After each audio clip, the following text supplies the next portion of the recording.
தனுசு ராசி அன்பர்கள் அனைவருக்கும் வணக்கம். இன்றைய பதிவுல உங்க வாழ்க்கையில இருக்கக்கூடிய கர்ம வினைகள் தீர்ந்து நீங்க செல்வ செழிப்போடு வாழ இந்த பதிவு உங்களுக்கு ரொம்பவே பயனுள்ளதா இருக்குங்க. முதன் முறையா நீங்க நம்ம சேனலை பாக்குறீங்க அப்படின்னா மறக்காம சப்ஸ்கிரைப் பண்ணி வச்சுக்கோங்க. முதல்ல ஒரு ஜாதகத்துல கர்மா இருக்கா இல்லையா அப்படின்னு சொல்லிட்டு நீங்க தெரிஞ்சுக்கணும். ஒரு ஜாதகத்துல கர்மா இருந்தா அதுக்கு ஏதாவது ஒரு விமோச்சனம் இருக்கா அப்படிங்கிறத நீங்க தெரிஞ்சுக்கணும். கண்டிப்பா எல்லா கர்மாக்களுக்குமே ஒரு விமோசனம் இருக்குதுங்க.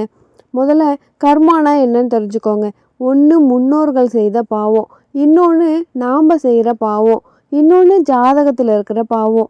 இந்த பாவமெல்லாம் ஒன்றா சேர்ந்து இந்த குபேரருடைய பொற்காசு மூட்டை கிடைக்குதோ இல்லையோ, கர்மா மூட்டை எல்லார்கிட்டையும் இருக்குது. நிறைய நிறைய விஷயம் இருக்குங்க. இந்த கர்மாவை கண்டிப்பாக நம்ம அந்த மூட்டையோடு கழட்டி வச்சிடணும். அதை தூக்கி எரிஞ்சிடணும். அதை எரிஞ்சாதான் நமக்கு ஒரு நல்லதே நடக்கும். இப்போது நிறைய பேருக்கு ஏன் வீடு கட்ட முடியல, ஏன் கல்யாணம் பண்ண முடியல, ஏன் குழந்தை பாக்கியம் கிடைக்கல, குழந்தைகளால் ஏன் சந்தோஷம் இல்லை அப்படின்ற மாதிரி நிறைய யோசிச்சுக்கிட்டே இருப்பாங்க. வேலை வாய்ப்பில் கஷ்டப்படுவாங்க, வெளிநாட்டில் கஷ்டப்படுவாங்க. நமக்குன்னு ஒரு தொழில் அமையாதா, நம்ம ஏன் இன்னொருத்தர் கட்டுப்பாட்டுக்குள்ளேயே இருக்கிறோம் இப்படின்னு சொல்லிட்டு நிறைய கேள்வி எல்லாருக்குள்ளேயும் மனசுக்குள்ளேயுமே இருக்கும். இதெல்லாம் போக ஆசைகள் ஆசைகள் அப்படின்னும் பொழுது ஆசைக்கு என்ன ஒரு ஆசைப்படுறோம் அப்படின்னா அதுக்கு நடுவில் நிறைய இடைஞ்சல்கள் இருக்குது. அந்த இடைஞ்சல்களை தாண்டினா தானே நமக்கு ஆசையே நடக்கும். இந்த இடைஞ்சல் ஏன் ஏற்படுது அப்படின்னா கர்மாவால் ஏற்படுது. கர்மாவை அழித்தா மட்டும்தான் நமக்கு இந்த இடைஞ்சல்கள் விலகுங்க. இதை அழிக்காமல் நம்ம ஏதாவது பரிகாரம் செஞ்சுக்கிட்டு ஆசைப்பட்டுக்கிட்டு வாழ்ந்துக்கிட்டே இருந்தோம்னா வாழ்க்கையில் ஒரு திருப்தி இருக்காது. அப்போது கர்மான்னு நம்ம என்னன்னு தெரிஞ்சுக்கணும். நம்ம ராசிக்கு என்ன கர்மான்னு தெரிஞ்சுக்கணும். நம்மளுடைய ராசிக்கு எந்த கோவிலுக்கு போகணுன்னு தெரிஞ்சுக்கணும்.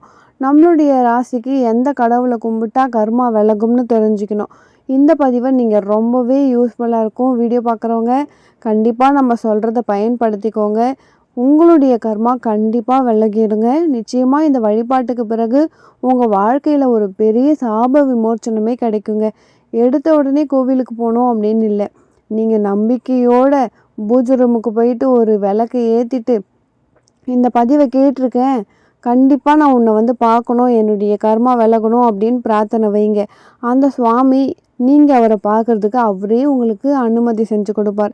சில பேர் இந்த கோவிலுக்கு போன உடனே கர்மா விலகும் அப்படின்னு நினைக்கிறாங்க. போகணும்னு நினச்சாலே கர்மா விலகும். நம்பிக்கையோடு இருங்க, கண்டிப்பாக நல்லது நடக்கும். என்றைக்குமே இறைவனுடைய நாமத்தை நம்ம சொல்லிக்கிட்டே இருக்கோம் அப்படின்னும் பொழுது கண்டிப்பாக நினச்ச காரியம் நமக்கு கை கொடுங்க. இறைவனுடைய நாமத்தை சொல்லிக்கிட்டே இருக்கணும். நமக்கு ஒரு நல்ல ரிலேஷன்ஷிப், அதாவது மூழ்காத ஷிப்பு ஃப்ரெண்ட்ஷிப் அப்படின்னு சொல்லுவோம் இல்லையா, அதே மாதிரி ஒரு நல்ல ரிலேஷன்ஷிப்பு அப்படின்னு கேட்டால் மனிதனை விட இறைவன் தாங்க. நம்மளுடைய சுக துக்கங்களை இறைவன்கிட்ட தான் பேசவே முடியும். அப்படி இருக்கும் பொழுது இறைவன் தான் நமக்கு ஒரு தீர்வையே கொடுப்பாரு. மனுஷங்கிட்ட போயிட்டு பேசணும் அப்படின்னா அவர் சிரிப்பார். நம்ம நினைக்கிறது நம்ம சொல்கிறத கேட்டு சிரிப்பாங்க. நம்ம போனது பிறகு நம்ம போயிட்டோம், அவங்கக்கிட்ட சொல்லிட்டு போயிட்டோம் அப்படின்னா நம்மளை பற்றி புறம் பேசுவாங்க. நான் நினச்சேன் இவன் முன்னாடியே கீழே விழுவான்னு நினச்சேன், இப்போயே விழுந்துட்டான், இன்னும் இவன் குடும்பத்தில் என்னென்னலாம் நடக்க போகுதுன்னு பாருங்கள் அப்படின்னு சொல்லிட்டு மனுஷன் புறம் பேசுவான். ஆனால் நம்ம கடவுள்கிட்ட சொல்லும் பொழுது கடவுள் அதுக்கு ஒரு தெளிவு கொடுப்பார். உடனே கொடுக்க மாட்டார். தொடர்ந்து தன்னுடைய குறைகளை, தன்னுடைய கேள்விகளை கடவுள்கிட்ட முன் வச்சுக்கிட்டே இருக்கும் பொழுது கண்டிப்பாக கடவுள் கண் திறந்து பார்ப்பார். தனுசு ராசி, எங்களுக்கு கர்மா இருக்குமா இல்லையா, கர்மான்னு எல்லாருமே எங்களை பயமுறுத்துறாங்க. முதல்ல கர்மானா என்ன, எல்லாரும் கேட்குற கேள்வி அதுதான். கர்மானா என்ன? ஒண்ணுமே கிடையாது. நம்மளுடைய செயல்கள் தான், நம்மளுடைய வார்த்தைகள் தான். இதுதான் கர்மா. என்னை பொறுத்த வரைக்கும் அமைதியா இருக்கவங்கள கர்மா எதுவுமே செய்யாதுங்க. இதை நீங்க நல்லா தெரிஞ்சு வச்சுக்கோங்க. ரொம்ப சிம்பிளா தெரிஞ்சுக்க வேண்டிய விஷயமே இதுதான். எதை செய்யறோமோ அதை அமைதியா செய்யணும்.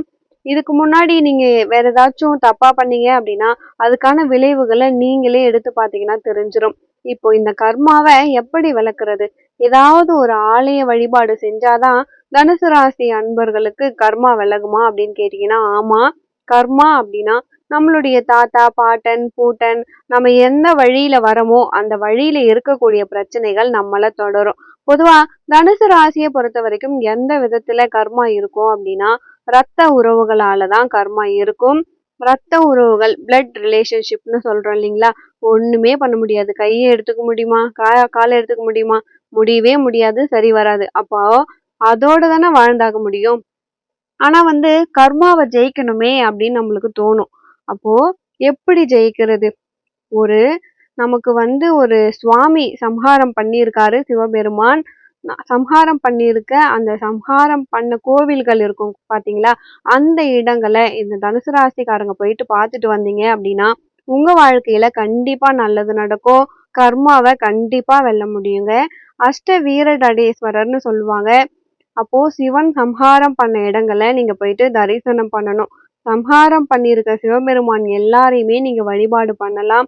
அப்படி பண்ணும் பொழுது உங்களுக்கு கண்டிப்பா ஒரு நல்லது நடக்கும். ரொம்ப கஷ்டமான விஷயமா நீங்க நினைக்கலாம். அப்போ அஷ்ட வீரடேஸ்வரர் கிட்ட நீங்க போனா மட்டும்தான் உங்களுக்கு இடைஞ்சல் இல்லாம எல்லாருமே ஒதுங்கி போவாங்க. இல்லைன்னா உங்கள வாழவே விட மாட்டாங்க. நிறைய இடைஞ்சல் பண்ணிக்கிட்டே இருப்பாங்க. நமக்கு கிடைக்கிறத அவங்க தட்டி பறிச்சுப்பாங்க. வெளியெல்லாம் தேட வேணாம். ரத்த உறவுகள் முதல்ல, பெத்த உறவுகள் அடுத்தது.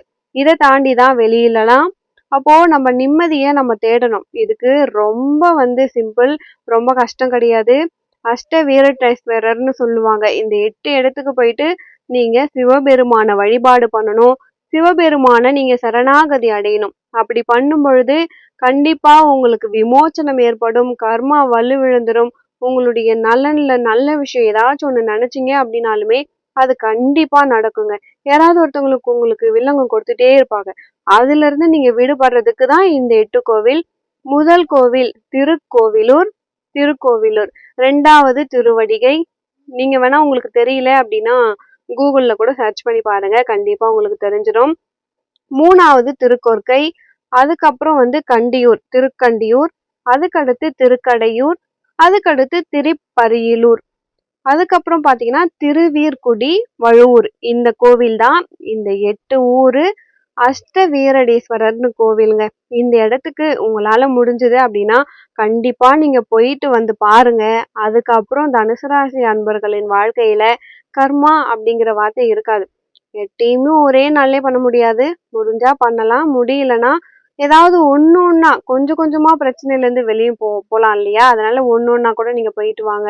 கர்மாவை கண்டிப்பா உங்களால ஜெயிக்க முடியுங்க. நீங்க நினைச்ச வாழ்க்கையை உங்களால வாழ முடியுங்க. இந்த பதிவு கண்டிப்பா உங்களுக்கு பயனுள்ளதா இருந்திருக்கும்னு நினைக்கிறேன். வீடியோ பிடிச்சிருந்தா மறக்காம நம்ம சேனலை சப்ஸ்கிரைப் பண்ணிக்கோங்க. வீடியோக்கு லைக் கொடுங்க.